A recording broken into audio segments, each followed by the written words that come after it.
Welcome to Adapted, the podcast where we explore adaptations of various forms. I'm today's host, Tom, and with me is Pat and KJ. Today we'll be discussing the Beatles Discography from 1963 through 1970 and its adaptation of sorts, Across the Universe, from 2007. Now, I'm supposed to introduce these various materials. I don't think I need to introduce the Beatles discography. If you haven't heard the Beatles, just go listen to the Beatles. I actually have a funny story about this, but I will save it for later. Across the Universe was Julie Taymor's 2007 film, which she was sort of a jukebox musical using Beatles music and was set to the various social revolutions around mostly Vietnam in the 1960s in New York City.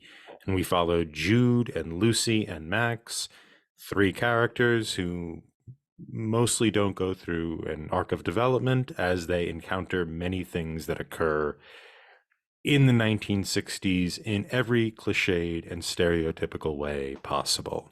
So, Tom, what did you think about this movie? That's that movie.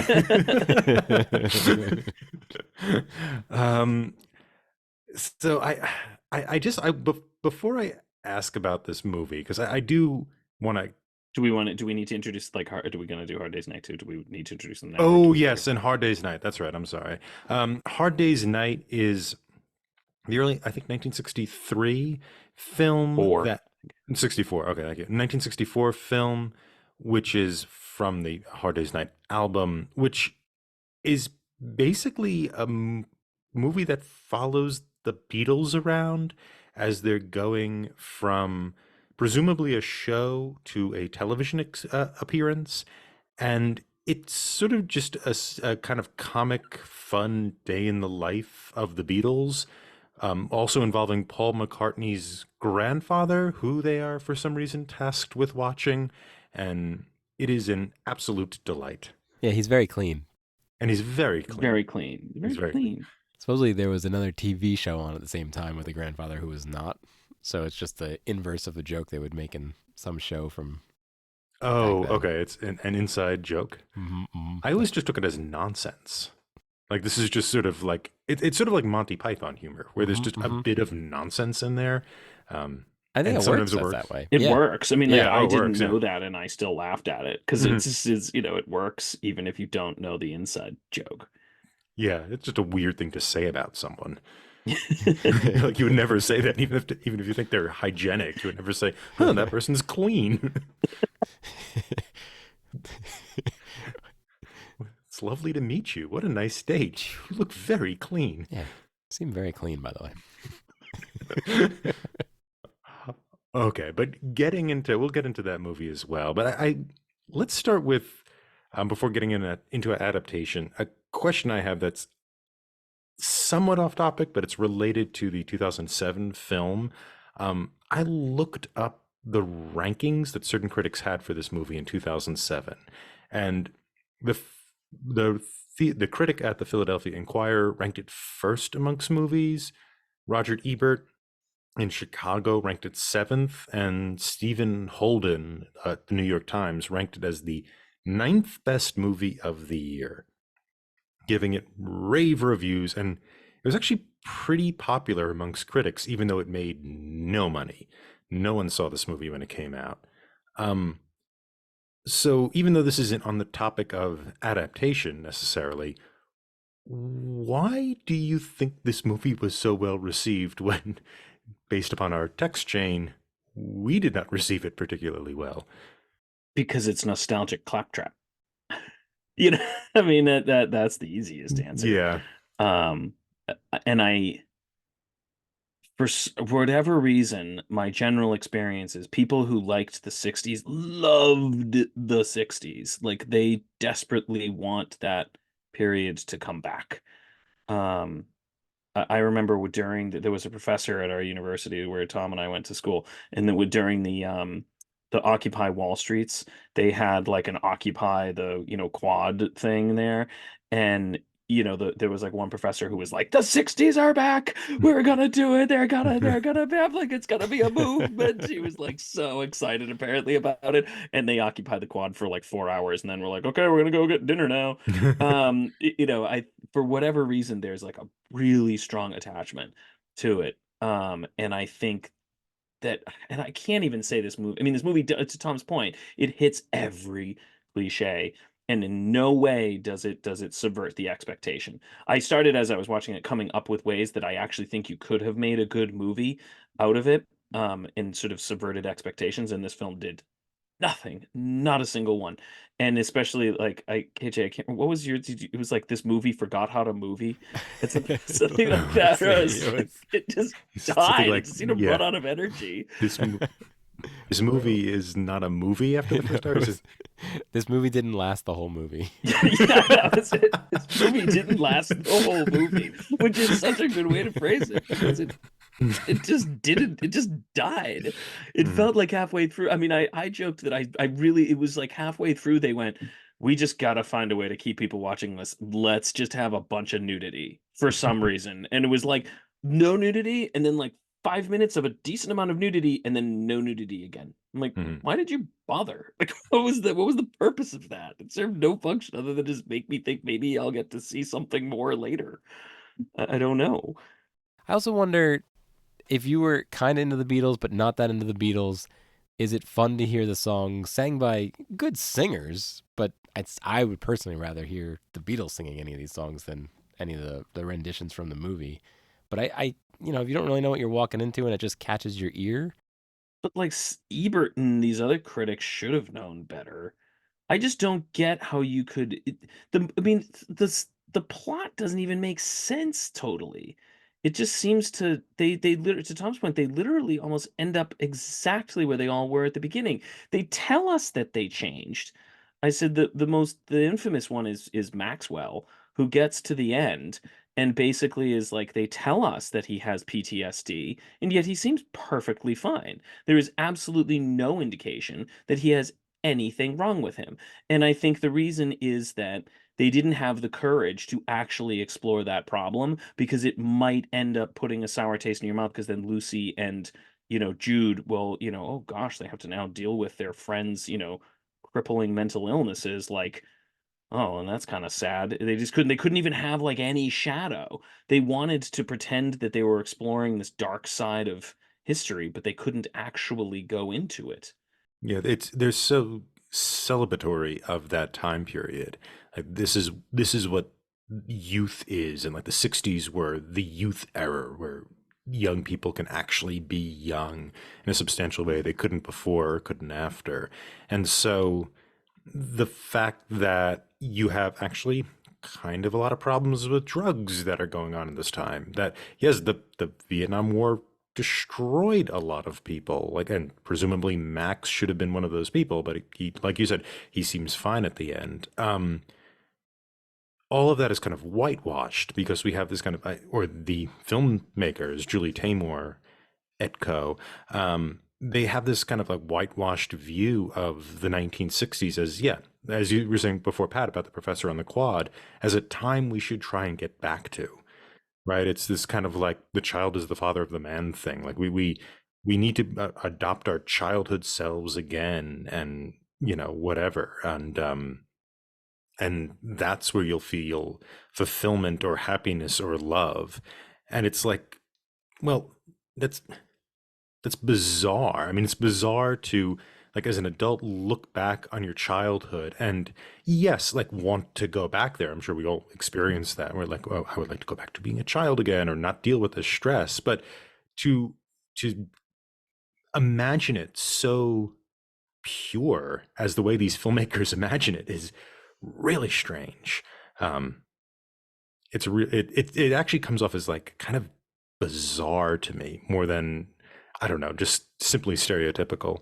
Did you read any of the reviews, Tom? I read a bit of Ebert's one, where he gives it 4 stars. I mean, he has that. What did they like about it so much? They just thought it was. Try and bring it up. I mean, I will say some of the choreography is fun. I will say some of the visuals are fun. it did feel after a while like they were just like, and now what weird thing can we do with this song? Um, I really actually liked Eddie Izzard. I actually liked that Yeah, sequence. yeah, That I was like. by far my favorite sequence. I like the Eddie Izzard one, and even though they're like naked women, she knows how to draw a composition or make a composition, Julie Taymor. So even though some of the musical numbers are kind of uninspired, there is she knows what she's doing in terms of putting people in the frame. Oh, he writes, this is Ebert. This isn't one of those druggy 1960s movies, although it has what the MPAA shyly calls some drug content. It's not grungy, although it has Joe Crocker in it. It's not political, which means it's political to its core. Most miraculous of all, it's not dated. The stories could have happened now, and in fact, they are. Um, he also describes it as having a full-bodied plot, which That is is a lie. that That is a is a bald lie. face lie. Yeah. Uh, I have no idea how you would assume this thing has a plot or uh yeah, when I say story, don't start thinking a lot about dialogue and plotting. Um It has a plot. Don't think it is well plotted though. don't think it has it has a story. It doesn't have a plot. Um yeah, whatever. Yeah, this seems to be not much. I guess it's just it seems like they like the musical numbers. They like the compositions and they like the sort of, I don't know, the spiritedness of it, that it isn't kind of a downer movie. Um which I guess Which is is fine if it fine. wanted to be not a downer movie, but then don't pretend that you're not. They want like then don't, they're trying. That's fine. You don't have to if you want to make whitewash it and make it a nostalgia movie, fine. But then you can't pretend that you're actually exploring all these deep, meaningful things about the war and violence and protest and government and the draft and sexuality and all so you can't pretend that you are doing those things and then seem like you reached some dramatic, conclusion, but you didn't do it at all. I think that's true. And also these characters are about as flat as characters can be.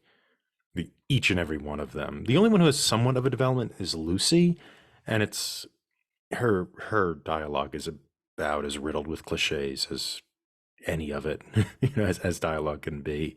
So yeah, I take your point, Pat. There's this pretense that we're dealing with like dark stuff. I think of the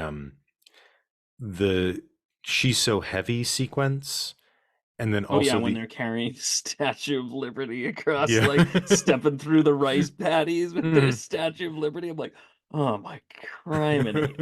Like, we got it. hmm Yeah. Or the other one with Selma, Happiness is a Warm Gun with the Selma Hayeks, which was supposed to be this like dark thing, which didn't, the sequence doesn't make sense because they're like giving him, I'm supposing, some sort of, I thought he was going to get addicted to morphine. that's That's what what I I thought. That's where I thought. thought it was going. I thought he was going to get addicted to morphine, or it was going to be one of these kind of like psycho counter drugs that kind of made you dull, that sort of, changed your personality, and something. The drug was going to do something to Max where he wasn't going to be Max anymore. And just nothing. Apparently it worked. He seems to be better now. So Selma Well, that Hayek was did it. it. I thought that's exactly what it was going to be. Was either he was going to be like a morphine addict, or which I'm hoping maybe in a future season we can do Jules and Jim. That Mhm. it was going to be like in Jules and Jim, where at the end of the war, one of the characters is unbelievably dull because he's basically had to shut down his brain because of the war. And I thought that's what they were going to do with Max. And I'm like, well, it's been done, but fine. But then the next shot I see of him, he's jumped up on a chain link fence, shaking it, rocking back and forth, going, "Hey, Jude!" Like, oh, I guess he doesn't seems fine. Mhm. Yeah. Yeah. And Jude doesn't, I guess he's an artist, but he doesn't become anything other than he doesn't evolve in any way. Um, No, he goes back to the shipyard, doesn't he? he goes back to the shipyard and But then he comes comes back. But back what to is his, America again. yeah, what's his, I mean, the lesson, not a lesson or what, the thing he seems to learn is that immigration services aren't very cautious in the 1960s. Nothing else happens to him, really. right? He seems to be right. He doesn't have to, he doesn't make an error and then have to repent from the error. He is kind of right that Lucy's new friends are kind of a little nuts, right? That's why he has like the Chairman Mao song, the Revolution. He's singing that. And the point of the Revolution song is like, you want a revolution, but you're going about it in these kind of violent ways. This is not acceptable. And the movie proves him right. So there's nothing I don't think he's doing wrong at any point that he has to kind of repair or recover from. Well, at least Lucy, she's sort of naive and has that boyfriend who dies in Vietnam early on. And over the time, she has to realize, there's these kind of political issues, and she feels that she has to participate in them for the sake of the good. There's some kind of change, at least with her, but with him, there's nothing. He doesn't seem to change at all. He learns to draw. We see a mild-mannered man learn to draw.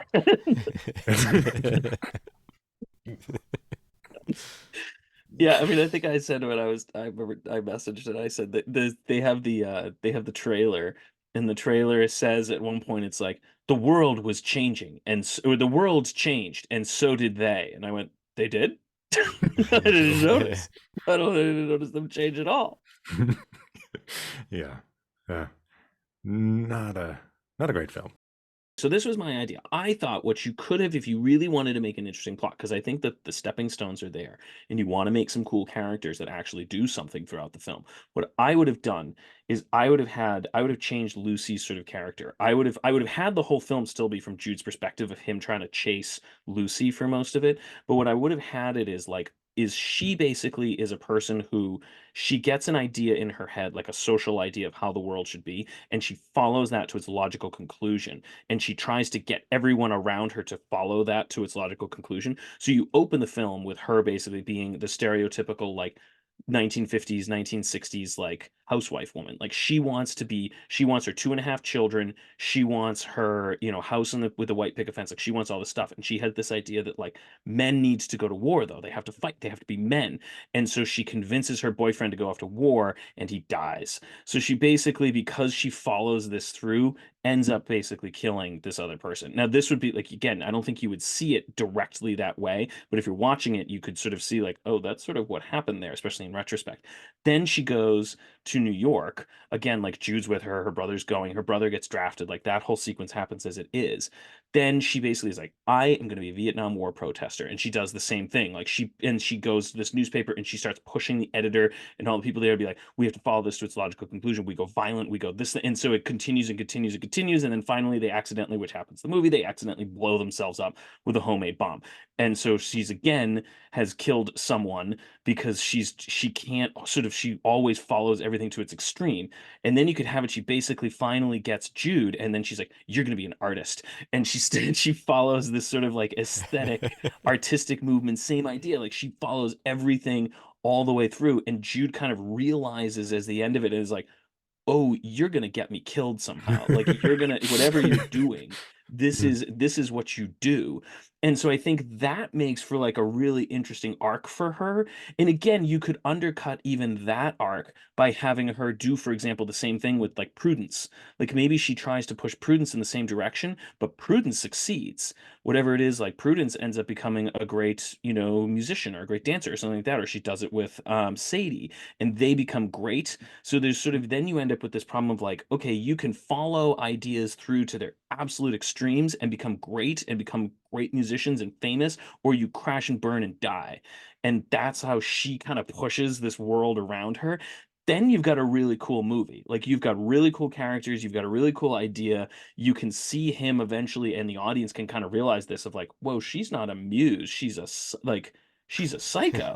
And that becomes something like a really interesting movie. And if you fix Beatles songs all in there and you make this into a film, that's a cool movie. There's a good movie that undercut. And the crowning thing of it all would be when the guy blows themselves up, and she's sitting there after the Vietnam War, that her brother would come back, like he would have gotten injured, and she'd be like, thank God you got injured, thank God you're back. And he would be like, yeah, I mean, it's bad, but it's not that bad. Like, like this is like, I'm glad I was, have and totally undercut that expectation. And, you've got a really fascinating movie looking at really cool themes and all this. You could have done it. It could have been really interesting. And they Mhm. just didn't. They went with every safe choice that they knew. It was like watching the Super Mario Brothers movie. They just hit all the cultural touchstones that they wanted you to see, including the one I was waiting for. I'm like, where's the Black Panther? There's been no Black Panther has shown up yet, and there he was. He shows up, in the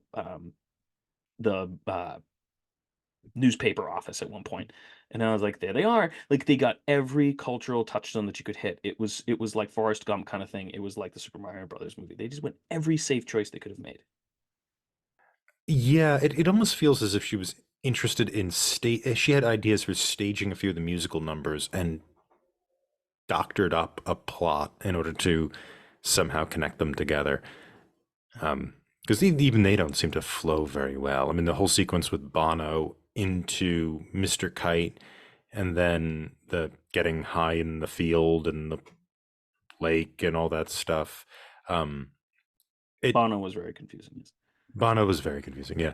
But that doesn't do anything, right? It's just a long sequence, but it doesn't. The end of that is, well, he goes off to war as he was going to before, and the rest of them go back to New York and as they were before. Like, it's this. You can imagine it like I can imagine Tamor started with that sequence and was like, okay, we'll build out a plot from these kind of visual ideas I have, and just didn't really care that much about the plot. But yeah, I think that would be fun. What you're talking about, Pat, that kind of yeah, the subversive muse, the dangers of the muse, or something like that. Yeah, I Um, think you could because it's there. She does do it, but it's just she doesn't drive it. She just follows it.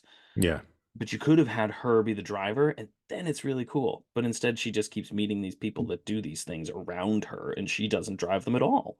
yeah, she's just there. She gets pulled into the orbit. Yeah. Yeah, she's like a follower.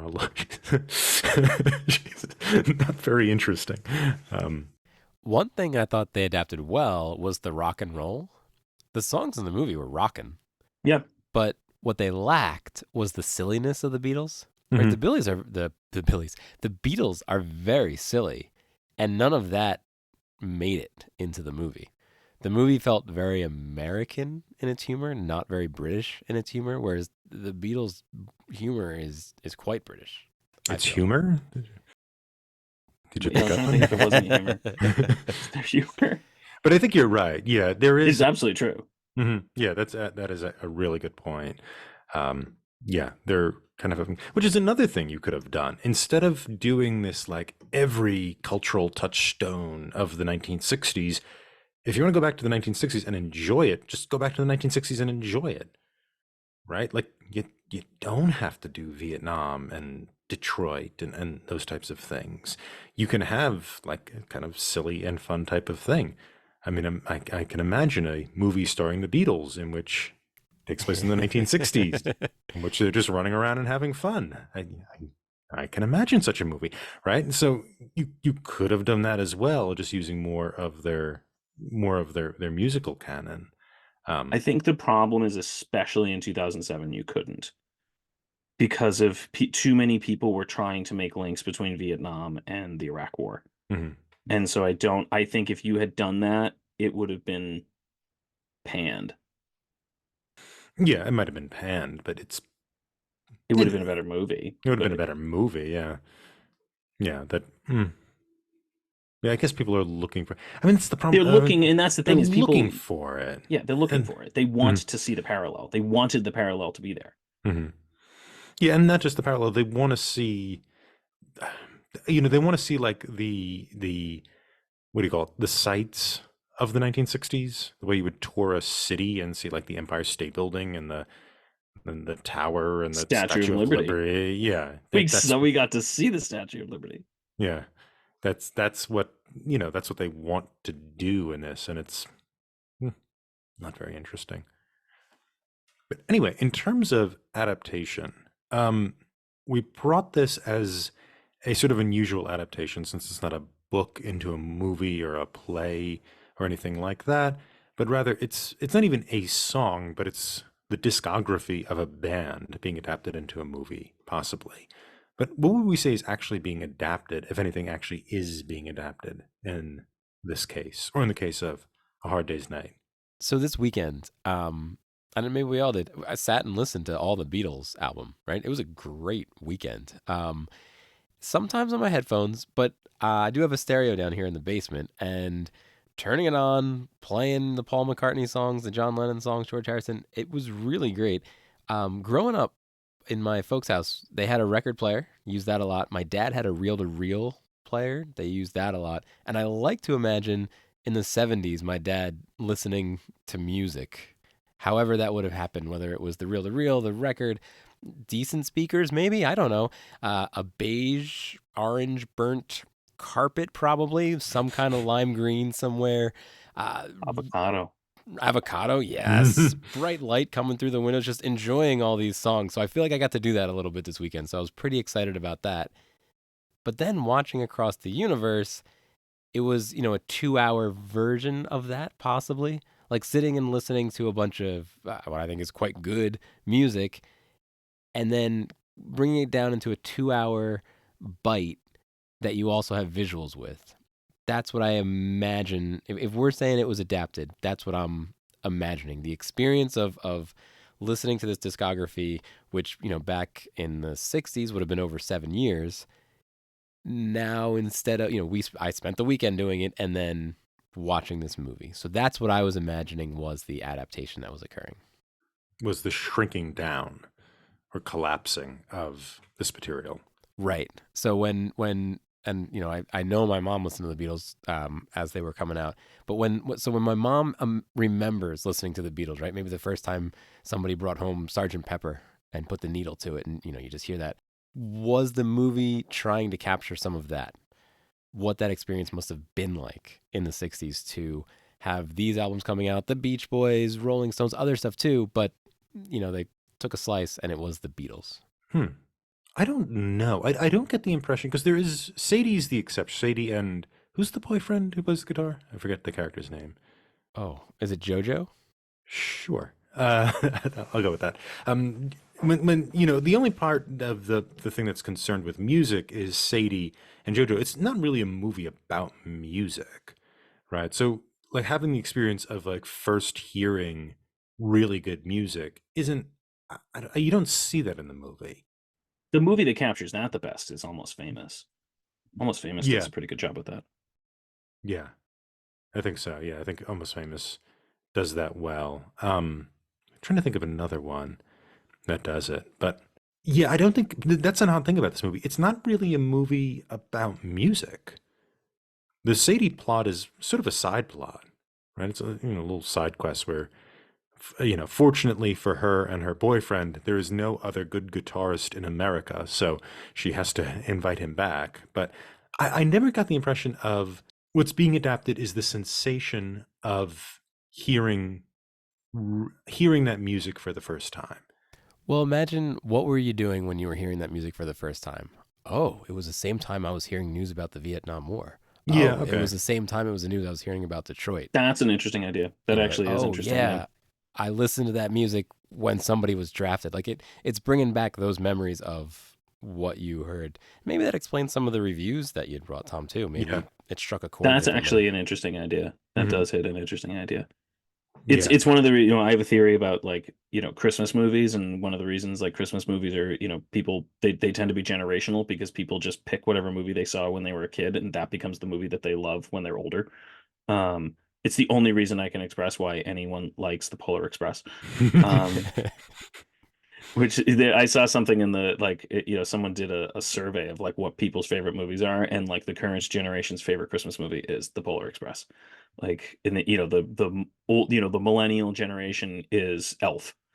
So there is sort of this sense, I think, that people sort of have a movie that they saw when they were kids, and that's the movie that they like latch onto, and that's the movie that becomes their favorite in the holiday season. I could see something similar going on here. Yeah, that you could. So it ends up becoming a little bit about what we talked about last week, where it's like it's a reception thing, right? It's not a conversion. It's we're going to select these different songs in a time when mostly they were released, or around when they were released, so that the receiver can like have that connection, can make that connection, can remember that time, and probably even invent the memory a little bit. Yeah. Yep. You're kind of inventing like, oh yeah, I heard that song when I first heard Heard about the about Martin riots Luther in King. Detroit. Yeah, because they had Yeah. like Martin Luther King, it's Hmm. like, oh, okay, yeah, you make the connections Hmm. between the events and the songs. Hmm. And then you create that association, and the movie is so pleasurable for certain people because it sort of allows them to invent their youth in a certain way, right? It's not even recalling it. We're going to compose it using this movie. Um, yeah, that's a really good point. I had an interesting experience listening to them just because it was funny because I'd almost kind of forgotten about it until because I haven't listened to the Beatles in ages because they weren't on Spotify. So it was like I didn't listen to them for the longest time. I haven't listened to the Beatles. I kind of not to say I always hadn't forgotten about them, but I haven't listened to like, any Beatles in a very long time. And I kind of forgot, like, oh, I was like, oh, yeah, I went through like a Beatles phase in high school. So, when I put on Sergeant Pepper's, I'm like, oh, I don't know if I've ever listened to Sergeant Pepper's all the way through. And then I listened to it, I was like, I listened to this constantly all the way through. Like it suddenly occurred to me, I'm like, I remember listening to this on Winamp after downloading it from Napster. It was like that. And it was like this bizarre experience of remembering listening to Sergeant Pepper's over and over and over again. And, listening to all of these. And I remember listening to the White Album and then listening to the Gray Album, the Modest Mouse, when he mixed the White Album and Jay-Z's Black Album together illegally. But, I just, it was like all these kind of memories came back of being like, I listened to all of these all the time. They constantly, so it was a really interesting experience to be like, "Oh, I kind of forgot I really liked these," like, almost at this point, 25 years ago. So it was kind of funny to remember that. Um, but it was odd because I watched the movie first and then listened to all the albums, and watching the movie, I did not have any of that experience, like, none of it. So it was sort of weird in that sense that it was listening to it being like, I remember being like, "Oh, yeah, Maxwell's Silver Hammer. I forgot about that song." But it had no nostalgic sort of memories were pulled back by hearing another rendition of it. A couple exceptions to that. Again, I did really like Mr. Kite. I thought that one was actually really good. I liked the gently my guitar gently cry with the Well, my guitar gently weeps. yeah, while my guitar gently weeps. I really liked that. I was like, oh, I actually kind of liked that rendition. I thought that one was good. But it was listening to the albums again. I went, oh my gosh, I totally forgot about all this. And it was something I listened to in the car, with my kids, and I was kind of singing along. And I'm like, oh, I knew all of these really well. I kind of forgot about it. But I did not have that experience at all listening to these to the renditions. I'd kind of forgot. I didn't remember that I knew them listening to them in the movie.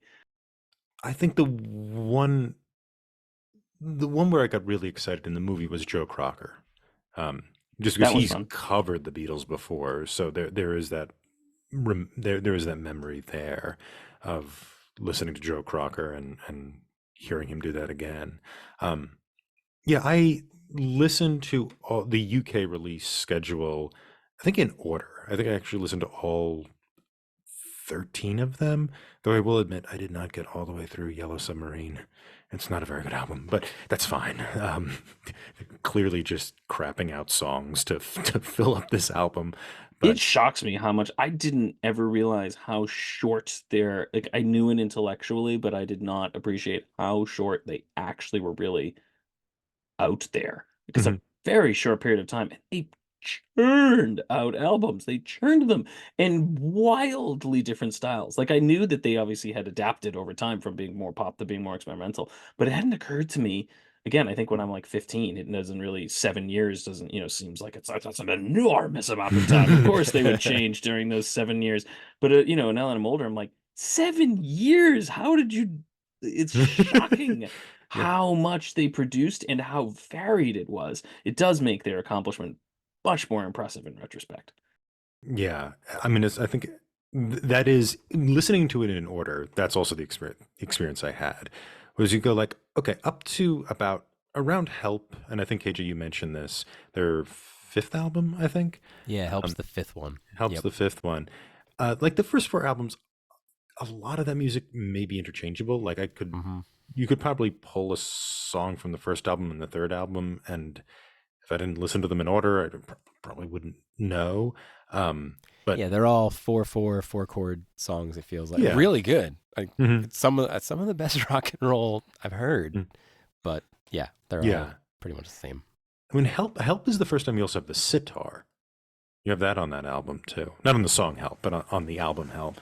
And then yeah, after that, there's just my point is there's listening in order. There's like clear patterns of development that's really really impressive, and it's it's it's also impressive how much groundwork they've done for genres of music that I didn't expect. And until you hear the albums, I think, in order, and not just the albums in order, but listening to the tracks in order. I mean, we listen to the Beatles so much as like the greatest hits, the top Beatles hits, or if you listen even to Beatles radio on Sirius XM, they're just pulling songs that people like. But they're like a big influence on prog rock as well. Like they have these kind of album. Like I don't know how much Pink Floyd develops without something like Sergeant Pepper's, or um, or the White Album, right? Because they're just the albums themselves kind of work as a unit, and yeah, it is shocking how much they evolve. They have like different modes in, as you're saying, but it's 7 years. It's an I've incredibly short amount of time. yeah, I've been at my current job 7 years, so I know where I was when I first started this job, and yeah, it is yeah, and for people who are churning, they they were not just most of the time, not just putting down whatever they thought would be cool or would be purchasable or sounded like other things they did. They seem to be consciously trying to change or subvert what they had done before. And at the same time, it doesn't seem overly serious as well. Like there seems to be a kind of sense of humor that's consistent through the albums. They're silly. They're a silly group. Well, they're funny, even like Sergeant Pepper's, like it hadn't quite occurred to me because Sergeant Pepper's is funny, Sergeant Pepper's is silly, but there's a lot of experimental stuff clearly going on there, and then they have one of the most saccharine pop songs when when I'm 64. I'm Mhm. like, it's just, I mean, it has to be a joke Mhm. about that type of song, but it's also a good song. So it's a good example of the type of song, but just plopping it in the middle has to be a joke about that type of song. But they didn't just make a bad one, they made a really good one while making a joke about the genre in an experimental album. Like it's really interesting how they're doing that. And clearly they did it because it's funny. It's a Yeah. funny song and it's funny and clever. And they went, "Well, I'm gonna put this in here. Why wouldn't I? It's a good song." They do really interesting stuff. And they're very funny. Like it's just a lot of the jokes. I don't, again, I don't think I got them when I was 15, but I'm like, oh, that's really funny. Yeah, I think All You Need Is Love works that way too. It's clearly it's clearly a joke, and I like how they indicate it by like the song just dissolves. It dissolves into chaos, and it's just yeah, I think it's John just singing "She Loves You," yeah, yeah, yeah, Yeah, they at start the singing their end. other songs. Yeah, and so they make a like a good like saccharine love song, but it's also at the same time kind of mocking it. But I have to say, "A Day in the Life" at the end of Sergeant Pepper's, like hearing that song, I don't think I've ever listened to Sergeant Pepper's all the way through from the first track to the last, and that like E chord it ends on at the end of "Day in the Life," it's shocking in reference to the rest of the album. That is kind of an incredible experience. I think I used to listen to albums all the way through, and I I think did there are too. there are certain artists that do albums very well. Um, Green Day generally does albums very well. Eminem does albums very well. And he does like cross album theme, he actually does very good albums. A lot of artists these days, I don't know if they Taylor Swift, I don't listen to Taylor Swift, but my understanding is she does albums fairly well. Adele does albums fairly well. I don't know how many people do albums now though, because of exactly what you just said. They're doing because of things like Spotify, they do singles. From what I understand, if you go back prior to the Beatles, a lot of people, it was singles. People had albums, but it was really all about singles. And then in the 60s and sort of period, people start experimenting with album as the unit of creation, not the single. And I don't know if that's still happening as much. I don't know. It seems to have become a big thing in the had become a big thing in the 70s because Jethro Tull had two single track albums that both went number one. That would never happen today. You couldn't do it with the way music is distributed. Um, Isn't it the other way around, Tom? You only get singles that are number one. well, Single Jethro track Tull, album, one single album. track album. It's there's Oh, no I break. see. You're saying like So it's like a Yes like an album hour or something. song. Symphony. Yep. Yeah. Oh, I understand. Yep. Oh yeah, Mhm. absolutely. Yeah, and they did, I mean they went number one, right? I mean Sergeant Pepper's was a like proto prog rock album experimental thing that was number one for what 27 weeks or something like that. But the distribution pattern is just different. Well, it's like Sergeant Pepper's though had singles that you Mhm. could easily pull out of it and turn into things. Um, even you can get a little help from my friends. It ends right at the you can cut it right at my favorite point is the Billy Shields. You can cut it right there and it goes perfectly. But I do love Billy Shields. But you can cut it right there and get it into a single. I remember I really like Dark Side of the Moon.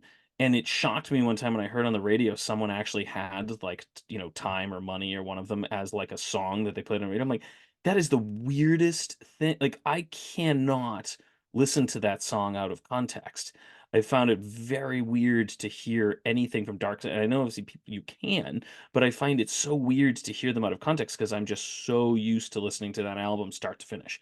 Like, and just that is how I would listen to Dark Side. I still do. Like, I would never pick a song out of Dark Side and listen to it. It's all Dark Side or no Dark Side. Um, so there's an interesting thing where I don't know. Again, I just don't know if that's still happening. Well, Radiohead for sure, right? Those are albums. I don't know if you guys know Deerhoof. I really like those as albums. I think because there's so many more, we have access to so much more music. There's so many more musicians. You can certainly listen to new music all the time and find artists that are doing albums, not singles. And Yeah, this probably overloaded with so much music that it's harder to find. Just because people can make them, people can make the albums on their own now. Um, but in terms of something having a wide audience that is also a sort of album length pseudo experimental thing that requires you. I think Pink Floyd requires you with a lot of their albums to listen to all of it. I think that's true of The Wall too. The Wall is like a novel in an album, right? It listens like that. The Wall reminds me a lot of the White Album. Like those feel like they pair very Yeah. well. I think The Wall is even a little more disciplined in terms of like there seems to be a more distinct story in The Wall than even in the White Album. But like you can still pull things from The Wall. I think a lot of more like contemporary prog rock stuff. It works against that, but it's also not a Radiohead, right? It's not something you're going to hear kind of public anymore. It becomes a kind of niche thing. And so maybe just the album as a form is more niche. Can we talk about So I was gonna say, should we talk about Hard Day's Night? Or do Yeah, we have let's anything? go for it. Yeah, Hard Day's Night is a fun thing. I don't know how would we characterize it or classify it as an adaptation because it's not really an adaptation of the music. There isn't actually even that much music in it. There's what four songs I think they play, not including the music on the credits. But um, it's still it's obviously it doesn't exist without its source medium, which is the album Hard Day's Night. And it also probably doesn't exist without the sort of cultural awareness of the Beatles, right? You have to know who these people are. It sort of assumes you know who they are in the movie. So yeah, what do we think of that in terms or in context of adaptation? I mean, it Or you isn't. could talk about something else. No, I mean, it's a very good question. I just Mm. don't know how to answer it because it's so weird and it's very fun. But to your point, it is like it doesn't exist without knowing who they are. If you found this thing without having any idea who these people are or what the songs are, you couldn't it would be gibberish. It would be so weird. Does it, so is this something, if 1,000 years from now somebody found this and watched it, would they just be, what were they thinking? There's no sense of what this is. It would almost be like this is Spinal Tap, right? It would be a little, It would feel like a parody, which right? it is to some extent. And I guess that's probably what people would conclude. And if they ever figured out that they were real people, it would be really, then they might get It's a weird parody, but these songs are great. yeah, I think it would just be like a fascinating thing. So in order to really get the humor of it, you have to know them. And they're not really adapting the songs into, they're not, which is one of the great problems I think of the Across the Universe, is that it basically was like, well, there's a song called Hey Jude, so the character has to be named Jude, and at some point someone's going to have to yell hey to him, like that's basically what it was doing. That was weird. I was waiting for them to be like, oh, what is your mother's name? And they'd be like, oh, her name's Eleanor, but her maiden name is Rigby. I was waiting for that. Like, I was waiting for someone to have like Maxwell's be like, oh, my mom is Eleanor, but her maiden name is Rigby. I was waiting for it, just desperately waiting for it. Because that's what it felt like they needed to do. Hard Day's Night had no need. They were just like, we're just gonna put the songs in here. It's called Hard Day's Nights. It really, and I guess it sort of is about working hard, but not really. There's the song itself, the theme of the song, the lyrics of the song have nothing to do with the movie. They felt no compunction to do that. Which is fine, and it's funny, and I think it is a very funny movie. I laughed way more. I did not pause it every 7 minutes to see how much time was left, as I did at Across the Universe. It was very funny. I laughed quite a bit. I was a number of jokes that there's just it is Monty Python-esque, which I think it's more just Monty Python is British humor taken to its extreme. And just some of the sequences though are absolutely hilarious. I loved when they're like, you look just like him, and they're like, see for yourself. And they show him a mirror, and I'm like, this is great.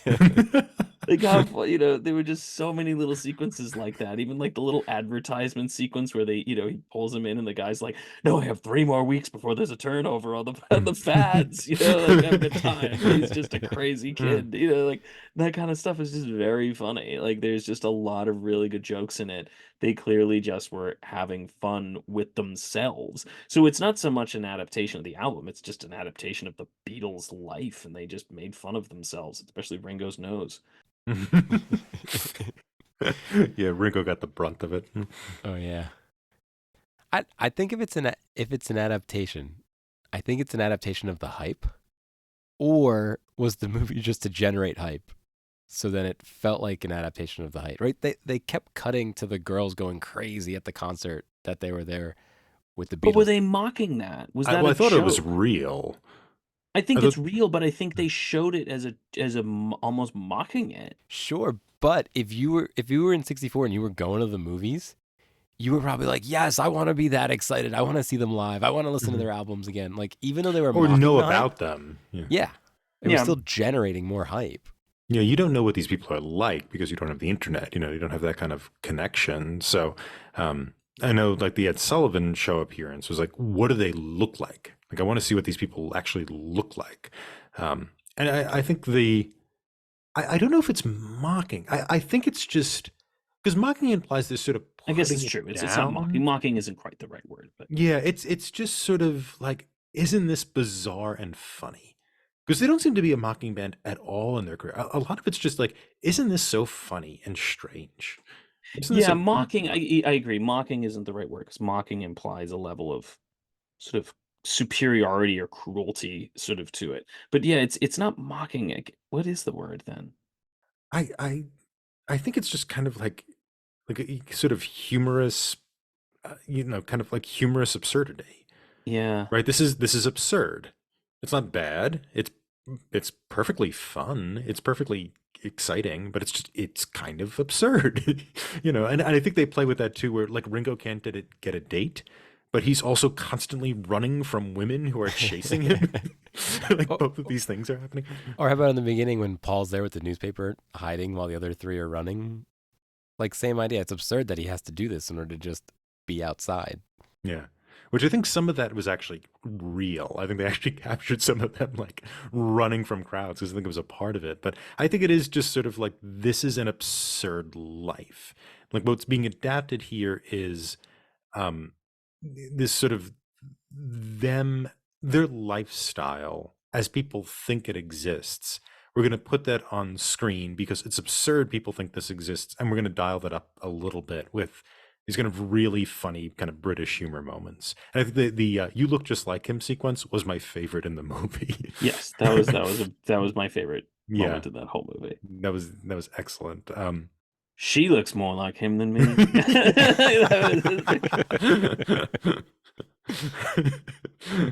uh, yeah, but I think that's what's kind of going on in this movie in terms of it's like adapting. And I also get this sense of the 60s more in those like club scenes where they sneak out and go out than I ever got in anything from across the universe. I think it's like it's adapting a scene or a sense of celebrity. Yeah, and the music is just sort of dropped in there now and then. Um, yeah, I'm not entirely sure what to make of like why you would include the grandfather, other than this is kind of funny. It's a little bit of plot to go along with it, but there's basically no plot, right? I mean, the plot is they have to go to the television studio and perform, and there's no real sense that they're not going to get to the television studio, or if they don't, there's going to be consequences. It'll be fine either way. But they have to show Grandpa a good time. They have to show, but that's another. There's no stakes, No, right? There's no stakes whatsoever, and yet it's an absolute pleasure to watch. I mean, it's a really interesting adaptation of. It's an adaptation, I think, of something somebody loves, right? We're not going to put it at risk. These people aren't going to be in danger because we love them and we love their music. We're going to kind of laugh at ourselves for loving them so much because it is kind of silly that we love these people we don't know. And then we're just going to have a good time and laugh with them. I think maybe that's what it's converting. Another thing I was interested in about this is this seems to be sort of the one opportunity that I could think of, not specifically just this movie, but the idea of the jukebox musical, where you can sort of adapt a canon of someone's work. Now, you're not going to get every single thing, but you sort of can get the idea of someone's work and move it from their discography or whatnot into another medium and actually kind of, as you're saying, KJ, collapse it into 2 hours. And regardless of if that collapse is satisfying or not, I can't think of another way in which you're adapting a body of work into something else. Usually you're adapting one thing into another thing. That I thought makes the jukebox musical unique, even though I think a lot of them are that good, but it's not something you can see in another way. Like I can't imagine, how would you adapt the collected works of Shakespeare into a single movie? I mean, I know there's a play. You've never seen the complete works of William Shakespeare abridged? I have, yeah, but it's sort of not the same thing. I mean, Sybil and Taming the Tempest of Love and was it Sybil and Yeah, whatever. Yeah. So can I throw out some examples? Do you think Sure. Shakespeare in Love doesn't necessarily try to do that, but it's a step in that direction? Not really, because it's not about like scenes from Hamlet and Othello and The Tempest and also Romeo and Juliet. It's about him getting started with Romeo and Juliet for some reason. I never actually followed that because I think that's not like his first play at all. That's But, true. Yeah, it was only one. All right, so I'll throw out another one. How about Peter Jackson's The Hobbit? How so? It's one book, right? I mean, The Hobbit is one book, but the movie is The Hobbit plus excerpts from, I'm assuming, the Silmarillion or maybe the appendix of, right? The necromancer stuff is not in The Hobbit. That was all. Yes, it is. That's in The Hobbit. I haven't seen the movies, but the necromancer's in The Hobbit. That's why Gandalf is gone when they go to Mirkwood. He tells you he had to go deal with the necromancer who was and it became later when Tolkien put him into The Hobbit, and then later on when he wrote The Lord of the Rings, he like sort of retconned it and was like, that's going to be the main villain here. But he does talk about how he had to go defeat the necromancer. Like it's just mentioned as like, I had to go defeat this guy. Poor example. For example. I mean, yeah, but even so, I mean, if you were going to do like an adaptation that included all of Tolkien's works, it would have to be like You know what I mean? It would in one thing. Well, you'd be collapsing his works into one You thing. would, So it yeah, might you'd be a be series of collapsing short it. stories, But you're or doing that with Lord of the Rings anyway. I mean, you're not including everything in those books. You're naturally collapsing. no, no. But we're saying if we're taking a whole discography and putting it into 2 hours, I'm saying is there an equivalent? I mistakenly thought The Hobbit was taking a lot of Tolkien's work, except maybe Lord of the Rings, and collapsing it into a 9 hour movie. I mean, it definitely is. I think that there's stuff that's not in, or that's mentioned in The Hobbit that's expanded on in other works. That's definitely in The Hobbit. That's obviously not in the source material. Well, I was gonna say, isn't there? I can't remember now. I feel like there's some movie that does something like this with some author. It's either Dickens or Poe or Lovecraft or one of those ones where they take. But there's some movie where they do something like that, and it's like the character going through sort of meeting characters from their works. How about The Like Brothers Grimm? maybe that's what I'm thinking Did that of. movie do it? I haven't seen it, but I feel like I remember some movie where there's this kind of concept where they're just like, we're just going to take an author's work and they're going to basically encounter like everything that they ever wrote all scattered into like individual sequences into an individual movie. Somebody did it, and I just can't remember now what it was, but it's completely useless. Yeah, Discuss. no, Brothers Grimm was terrible, and right by all accounts, The Hobbit's not very good. So Some people like it, but I couldn't stand it. I mean, I guess the ultimate thing though is like it's almost impossible to do with anything except music, because it, how do you collapse an entire like take an author? How do you collapse an author's entire works into one thing? It's almost impossible to do. Music, you can at least moderately. It's so abstract anyway that you can take it and sort of collapse it and have it scattered throughout a film, something like that. You can do it. I don't know what other medium you could do that with, other than maybe like poetry.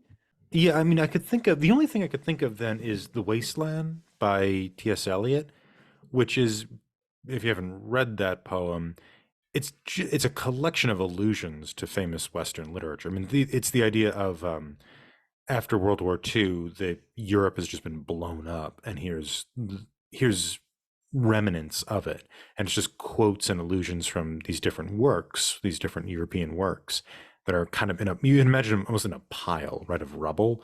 That I think gets close, as you're saying, Pat, because it's poetry. It can do that. And so the thing itself is the pleasure of reading The Wasteland is it's very Wasteland's World War evocative. One, by the way. You said World War Two. Did I say World War II? I'm sorry, You said World War World War One. Yeah, 1922. Excuse me. The pleasure of that isn't just the evocative poetry, the evocative language, but it's you can catch the references in there. And he also gives you footnotes to help you occasionally, which also I think emphasizes that as well. But it's very interesting because with that kind of elusive structure, it's very sophisticated and very very high arty. And the jukebox musical just it isn't. you know, I've seen a few of them and they tend to not be very good. What is They're another I've never heard that term before until now. What jukebox is a musical. what is like another jukebox musical? Oh, Beautiful by Carol King would be the Carol King story, which is it's basically all the music from a band or an artist, and they Okay, put now a I get it. narrative. Okay. Either they put a narrative around it, or with Twyla Tharp, she does a They do that with collection a of lot of stage dances. musicals. Yeah, stage musicals do it a lot. Yeah, yeah. Mhm. Okay. Yeah, but that's just what that is. But you're typically using like rock music that you would hear in a jukebox. Um, and so those do that very well. But like when I went to see Beautiful like with Carol King, the Carol King story, it's a bizarre experience in the theater because as soon as there's an indicator of what song's coming, like somebody will say a word or a lyric from the song, and now they're gonna play that song, and like the crowd's amazing because they're a bunch of older people who grew up with this music, and they just start going ooh ooh, all in unison, and then start moving back and forth as much as they can. And it's just you end up watching the crowd more than the actual stage, because you're like, God, they are loving this. They love being reminded of this music they've heard a billion times. They don't care at all what's going on stage. So it's two like very bizarre, I think very different examples, like the Wasteland, which is, very much high art. I think he's quoting things in Sanskrit in there as well, as T.S. Eliot was wont to do. And then there's, T.S. Eliot was very. I mean, I Yeah. like T.S. Eliot, but he did a little pretentious. Yeah, just a tad. Yeah. He thought he was the accumulation or the culmination of like Western art, kind of Western writing. But he did take notes. I will. If you've ever seen the original Wasteland manuscript, I don't know if you've seen I that. haven't, no. Oh, it was much longer and much different. And he basically gave it to Ezra Pound, and Ezra Pound's like, "This does not work. This is what you need to do." And apparently, he took all of those notes. So say what you want about him, he knows how to take notes. But anyway, it seems to be like two very different types of examples of how you can sort of collapse either the entire work of somebody into, you can adapt it into a single medium, or you can adapt sort of a genre, like the history of a genre, into a medium. I just thought of another example. Did anybody see the Goosebumps movie? I mean, maybe Jack Black was in it. I didn't see it. Didn't, but I know It didn't, but of it. that's a good example of something. Yeah, They they might be definitely. able to. Yep. I don't know how many of the Goosebumps books made it in there, but that might be a good. Oh, and again, I don't know how well it did. I have no idea if it's a good movie. It might fall in the same problem as the jukebox music. Yeah, is it a collection of characters from those books? I read Yeah, I those think it was books like as all the kids. monsters. Yeah, different monsters show up. It's just like a series of them all from the books. Mhm. Oh, that's fun. Yeah, so I guess that captures the same side of thing. Um, wonder why doesn't it work very well? Because it's too elusive. It's because the people feel too much. It's the reason why I didn't really think Across the Universe worked. People feel too much of a need to just get the big ones in there and to, as you said, to like hit those notes. That they were like, well, I have to get this song in there, so I have to find a way to get this in here. Like I remember, this is a different example, but I remember doing when I was in high school, I did the musical Crazy for You, which basically took a whole bunch of different Gershwin songs and put them into one musical. And again, it was meant to be sort of like this ridiculous, plot. It's I think it's intentionally ridiculous. But if they wanted to get the song like Slap That Bass in there, it makes sense in the original musical, but in this one, it's like they're in the old West, like it makes no sense or something. Like so basically, like we just have to have a character find a bass and then literally slap it. Like then they didn't just hit it, and then they're like, "Why are you slapping that bass?" And they'll be like, "Slap that," and then they kind of, it's like it's like they just like they have to. So they have to contrive to fit these songs into it. And they, Across the Universe had to do that too at certain points. Like there were just certain songs where it was like they just felt like they needed to get this song in there, and so they felt they had to drop a line in order to fit it in. And then they couldn't even just have the song on top of something. They were like, well, now we have to make sure that the what you're seeing is visually reflected. So if they're going to talk about whatever it happens to be, then we have to put, they talk about, some sort of church figures, well, then we're going to have to put nuns out there. We just have to. Like, how could you not do that? So it just felt like they they had to really squeeze to get these things to fit, and it often makes an unsatisfying whole. I just thought of another one. Are we still playing this game? Is that Sure, okay? you could. Yeah. So this is actually a not one. Like it could have been. So the book Ready Player One had a lot of Spielberg Right. stuff in it. And then when I heard Spielberg was directing it, I was like, how are they going to get all this pop culture reference in there? And then when I heard Spielberg's directing, I'm like, oh, I guess he owns all of his own stuff. It could just be a greatest hits of Steven Spielberg. But then he intentionally didn't put any of his stuff in there. He only used other stuff, and he changed a lot. It wasn't the movie wasn't a lot of 80s nostalgia. It was more current day nostalgia, for lack of a better way to put it. But that could have been a Ready Player One. Could have just been a Spielberg collapsed, filmography. Oh, I actually thought of another one that also is not very good. And I don't remember the title. I'll look it up. It's a Harrison Ford movie where the movie's entirely composed of, it's an original plot, but the movie's a bunch of references to Hitchcock films. It was out a few years ago. I'll see if I can find the title, but by a few I mean 20. Uh, what lies beneath? I was gonna make the joke. Was it birds? Why did it have to be birds? Yeah. I mean, I think what it ultimately boils down to is it's really hard to, if you're gonna make a movie or you're gonna make any of these things, like they have to work as a work of art as a whole. And it's really hard to take good other pieces of individual art and composite them. I think it's and make a satisfying whole. Um, And none of I us saw think it, but maybe that's why the Goosebumps things work, because all those books are of a similar ilk. ilk and part of the joke, at least again, I haven't seen it, but it's sort of like part of the joke is just like, yeah, it's just another monster appears from the basement and just all these monsters are going to show up.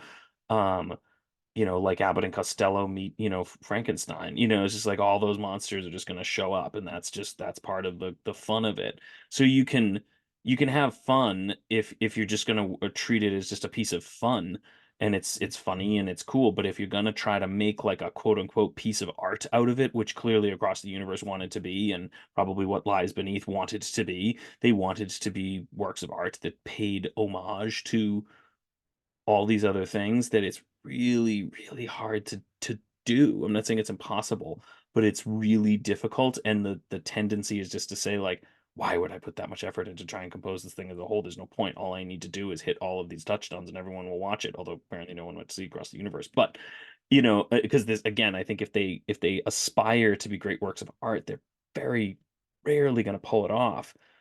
You can do something like Dante, and you can just have every single famous figure from all of time, your time period and all of literary history show up in different places. You can do that, which is essentially what he's doing, but he was able to compose it into a whole that works. Um, Yeah, and it's also he's not adapting material. He's referencing historical figures and things like that. It's not like he's putting in figures from just from poetry exclusively. no, It's but there is a sense in which it's sort of like, hey, where do you think Ulysses ended up? Hey, where do you think, there is a certain sense of that. I think I think is in there anyway. That's part of the enjoyment of the Divine Comedy. In the same sense that, hey, how are they gonna incorporate Helter Skelter? There's a sense of that kind of similar concept, at least I think there is. But I think it's almost impossible to do. Um, Yeah, I mean, if you want to make a the problem is like a great work of art, they tend to be original. That's the thing, and I know that originality is sort of overrated in a lot of things. I mean, if you look back at great works, they're they're not always the authors are not always like I'm going to generate something completely new. But if your whole reason for making something is simply referencing something else, or highlighting something else, or even celebrating something else, that's perfectly fine. But it rings shallow because we could celebrate these things on our own. We could just listen to the Beatles music on our own, or we can watch Hitchcock movies on our own. We don't really need your portal into it.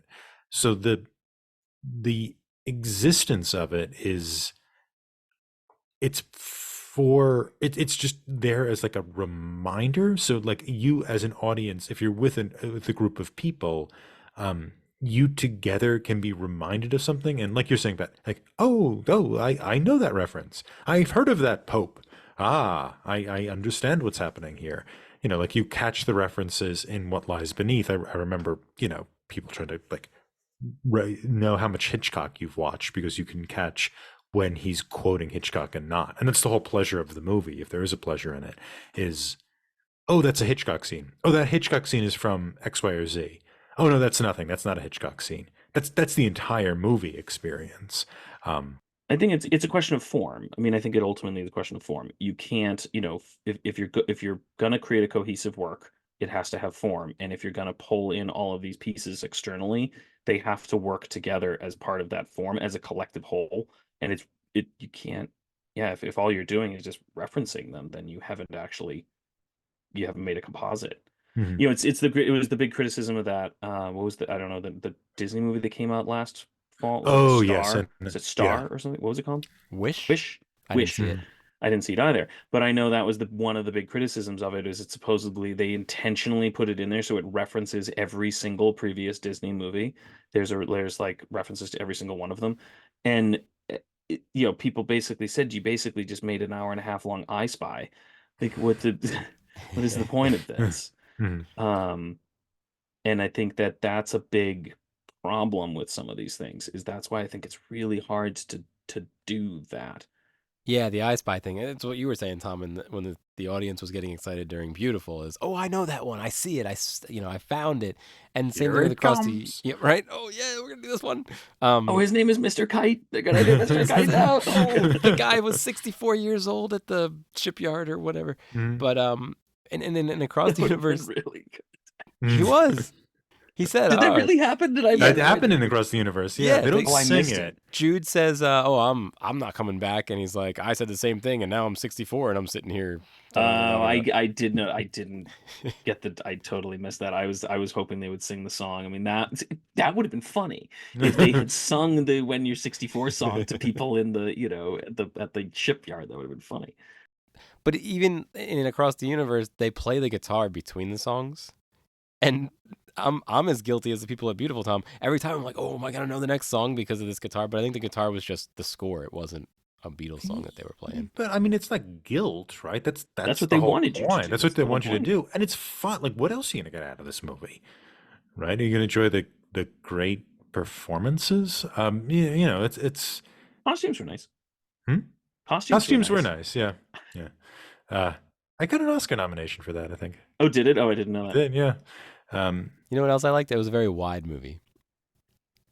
Wide Like angle. one of my favorite, yeah, one of my favorite things was the aspect ratio of the movie. It was Oh yeah. very wide.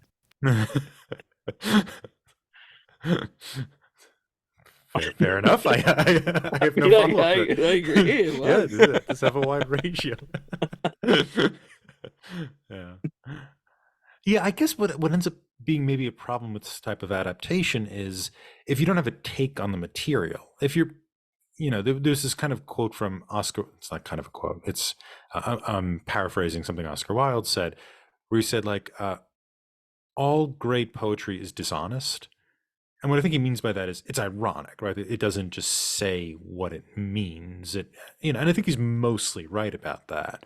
And I think with a movie like this, it can't be ironic at all because it's spending so much time celebrating these things that it's bringing in. It has to celebrate this music and it has to provide the audience with that. Because if you treat it with any kind of irony, or if you're you know what somewhat suspicious of the music itself, right? That would be probably more interesting, but it also you know would be considered disrespectful, and you're basically kind of slapping your audience in the face who are there basically to just pick up the references and enjoy Beatles music.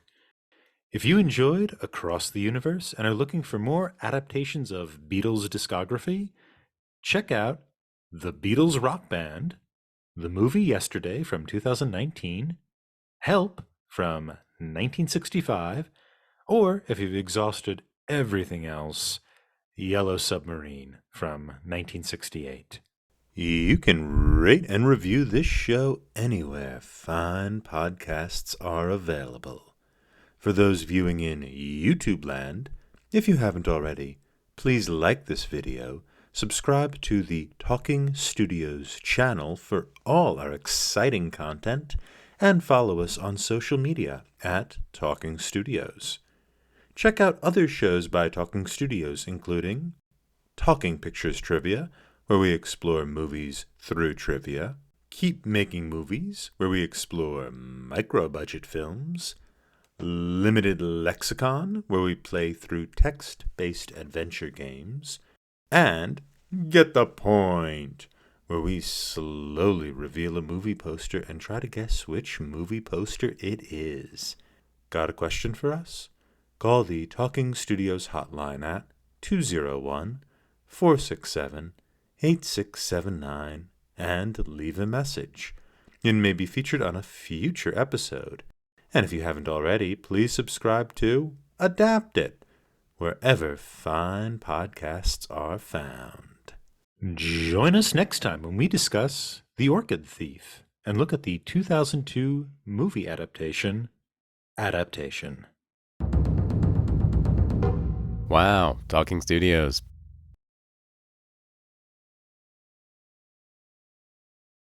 Next week, we'll be discussing The Orchid Thief. Pat, if you could adapt The Orchid Thief into any medium, what would it be? I would make it into a line of perfumes and colognes, but Oh, it that's wouldn't be great. but it wouldn't be based on the flowers, because clearly, the whole point is that, like, the flowers have been stolen, so it's so it's gonna be based on the characters, because she does talk a lot about smell, and so it'd be all the smells of all the characters from the book. Mm-hmm. And it From would the it would be swamp? yeah, there would be a swamp one, and there would be a man with no front teeth, and it would be great. Mm-hmm. It would be the creepy van she seems to ride around in. All the weird vibes you get from her in this book. Just in a bottle. Weird vibes in a bottle. In a bottle. What about you, KJ? So I struggled with this one, guys. So I went and I said, hey, ChatGPT, what do you recommend we adapt The Orchid Thief into? It said a limited series, like a TV show, a documentary film, or a podcast series. So maybe next season maybe next show we'll do is just an adaptation of The Orchid Thief. That sounds thrilling. ChatGPT gets it again. Do you need all of us for that? I don't know that we need any of us for that. Yeah. So now when we do this broadcast next week, I have an analogy of what reading this book reminded me of. I was about 200 pages in before it occurred to me what the analogy was, and I was going to do that for my adaptation, but I realized I'm like, well, it's not really an adaptation of it, but I do want to be like, what was reading this book like? What did it remind me of? So I think that'll be a fun one to discuss. That's next week. Great. Yeah, we'll start with that then. How about you, Tom? What would you adapt The Orchid Thief into? I would do as a really annoying student experimental film, an honest as I could adaptation of the actual book, chapter by chapter adaptation. So we have an entire chapter which is about the development of Coral Grove in Florida, the land deals and all that. And then there would be a chapter where we go to an orchid thing and look at the orchids, and people get angry at Bob because he's the least popular but best orchid guy. And then we would have a chapter of her talking about lists of names of orchids. And it would be just that. There would be no conflict. There would be nothing but a woman describing orchids and a guy who I think is kind of a crazy psychopath, but not that offensive. That sounds good, Tom, but I wouldn't want it to like end with guns and violence and It's an honest adaptation.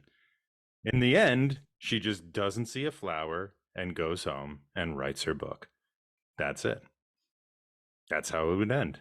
Yorker will love it. Yep, and we'll put it in art house cinemas. It will release in like 4 or 5 cities.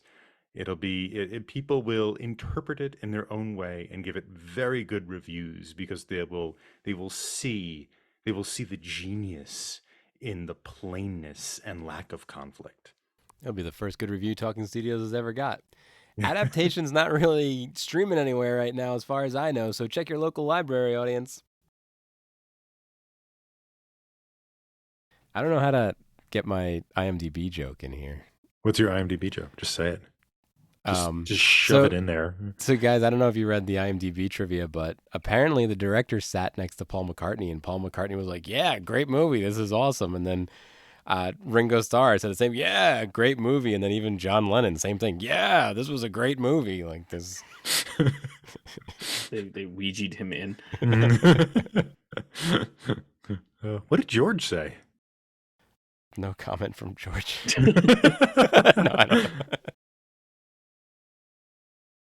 We're on a pretty big tangent, but I was living in Manayunk. You guys ever heard of Manayunk? No. So Manayunk it's a Philadelphia address, but it's pretty far out of the city, and it's not a suburb. But I'd mentioned that to somebody up in North Jersey, and they're like, "Oh, I've heard of Manayunk. It's like the Hoboken of New York, but with less attractive people." It's like, okay, sure. Thanks. I didn't tell my Bono joke. Oh, what's your Ooh, Bono joke? let's This do doesn't that. even. I don't even think this probably won't make it into the podcast, but into the recording. But this is my Bono joke because we were talking about Bono. So, Paul McCartney dies. Paul McCartney dies, and he goes to heaven. And he gets to the gates, and he sees George and John are there, John Lennon, George and John are there, and they welcome him, and they're like, welcome, Paul, and they're showing him around, and they get to see Jimi Hendrix is there, it's all great, and they're seeing everybody, and they're like, oh my gosh, this is great, playing music, they're having so much fun. And then they hear, this big bell goes off, and they're like, oh, it's time for dinner now, and so they all go in, and there's this giant hall, banquet hall, gorgeous hall with like white candles everywhere, all this kind of stuff, and they're like, oh my gosh, this is beautiful. And they're sitting at this giant table, and they're all having their dinner and they're waiting, and then suddenly Bono walks in and he takes a seat at the head of the table, and they all and Paul turns to George and John and he goes, oh my gosh, I didn't know Bono had died too. And they look and they go, oh, that's not Bono, that's God, he just thinks he's Bono. You're so happy right now, Pat. I love that joke.